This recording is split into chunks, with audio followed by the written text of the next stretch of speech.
de Pitágoras, nós chegamos então à quarta escola, que são a escola dos atomistas ou dos pluralistas. Por que eles são atomistas e pluralistas? Bom, porque eles, diferente dos monistas, eles não vão identificar ou buscar um único elemento para dizer que é a causa primeira de todas as coisas. Ou seja, as propostas ou as respostas que eles nos darão em relação a physis ou a natureza, notem bem que eles ainda estão tratando das questões da natureza, vai ser permeada exatamente pela discussão, oposição entre Heráclito e Parmênides. Por isso eles vão se diferenciar, porque vão tentar fazer vão tentar fazer, como é que a gente diz, uma costura entre a posição dos dois. Diz o professor João Robos, na página 70, o seguinte: os denominados físicos posteriores, ou os atomistas, procuram responder o paradoxo representado pelas distintas posições de Parmênides e Heráclito sobre a realidade ou não do movimento. Como sabemos, Parmênides sustentava, pelos motivos já explicados, a irrealidade do movimento. Tudo é estático. Enquanto Heráclito afirmava a inexorabilidade do movimento, ou seja, do devir, ao assumir que tudo flui, tudo muda e nada permanece. Os físicos posteriores, são esses que nós vamos falar, pretenderam dar conta do paradoxo, buscando mostrar que existem realidades que são no sentido de ser, estática, não estando sujeitas à geração e à corrupção, ao mesmo tempo em que explicam que o movimento não é algo de aparente ou ilusório, mas uma realidade realmente existente. Ou seja, eles tentam fazer a costura, ou seja, admitir que existe o movimento, existe o devir constante, mas também isto não impede que haja uma permanência das coisas. E como vão recorrer a isso? Ora, eu vou apresentar aqui, claro, que a gente poderia explorar em outras literaturas, alguns 2 ou 3 autores, mas eu gostaria só de apresentar, de fazer uma apresentação mesmo de Empédocles, Anaxágoras e Demócrito. Ora, o Empédocles vai dizer o seguinte: a causa de todas as coisas são os 4 elementos. Não é nem fogo, nem a água, nem o ar, nem o limitado, não. São os 4 elementos. Se vocês quiserem o que a gente vê no Harry Potter, os elementais, que é a água, a terra, o fogo e o ar. E ele vai dizer, e por um processo de amor e discórdia, que esses elementos eles vão se agregando e desagregando e formando as coisas que nós vimos no mundo. Ora, então a causa das coisas são os elementos que não modificam-se. Os 4 elementos não se modificam.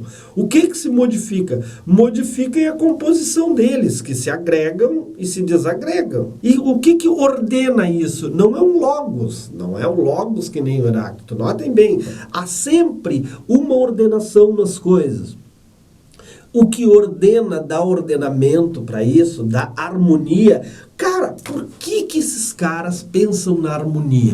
Veja bem, agora vamos viajar um pouco. Por quê? Porque eles olham o mundo, o cosmos que eles veem e identificam uma harmonia nesse cosmos.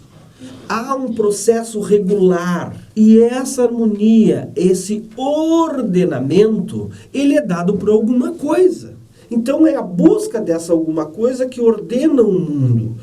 Posteriormente, e aí vem Sócrates, há uma relação entre eu que estou nessa natureza e esta natureza. São dois indivíduos distintos. Eu que estou nessa natureza e esta natureza. E aí o que eu preciso? Eu preciso unir isso. Eu preciso unir a harmonia que está na natureza, o ordenamento, trazer para dentro de mim. Para quê? Para que eu seja um sujeito ordenado, para que eu tenha uma harmonia, possa viver bem dentro dessa natureza. Essa é o fundo do negócio. Por isso que alguns autores, por exemplo, José Américo Peçanha, num vídeo, muitos anos atrás, que foi feito pela Secretaria da Educação do município de São Paulo, coordenado pela professora Marilena Chauí, fala que o pensamento grego é uma estética e ética da existência. Essa é a expressão que ele usa.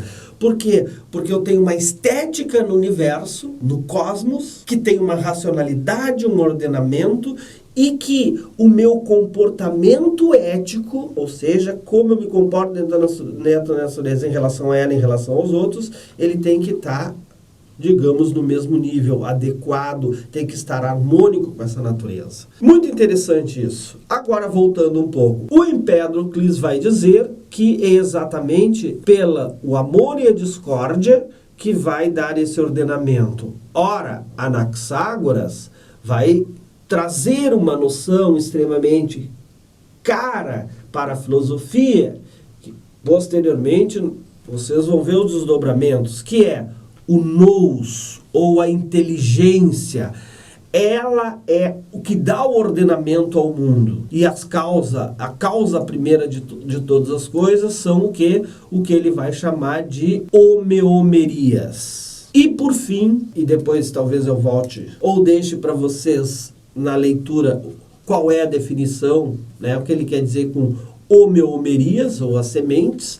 E por fim, o Demócrito, que vai dizer que o que compõe o cosmos são os átomos, e esses átomos compõem-se e decompõem, as coisas do mundo estão, digamos, expostas à geração e à corrupção, porque eles estão num fluxo. Existem os átomos que são indestrutíveis, mas estão num fluxo, num vazio, como que em queda, e aí eles vão se juntando, se agregando e se desagregando para formar as coisas que estão no mundo. Essa é um pouco a ideia do Demócrito, quando ele vai falar que as coisas ínfimas que existem no cosmos estão nos átomos, que como num turbilhão se chocam uns com os outros, formando as coisas e depois se desfazem. E o que dá este ordenamento é este vazio constante,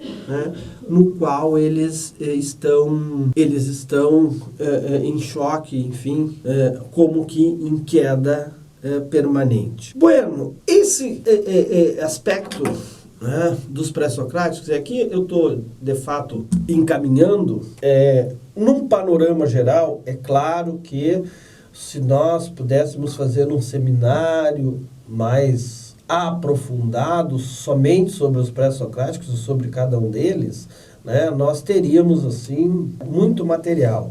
Essa é uma disciplina de história, e como uma disciplina de história, ela está para apresentar da melhor forma possível, e talvez os pontos mais importantes do aspecto de problemas filosóficos. Foi isso que na primeira aula eu tentei fazer, o surgimento da filosofia. Nessa segunda, agregada à webconferência com a questão dos pré-socráticos, ou seja, dá essa base, dá este panorama, aonde algumas discussões começam a ser colocadas, ou começam a eclodir, que vão ter desdobramento posteriormente, e principalmente nos dois grandes sistematizadores, que são Platão e Aristóteles.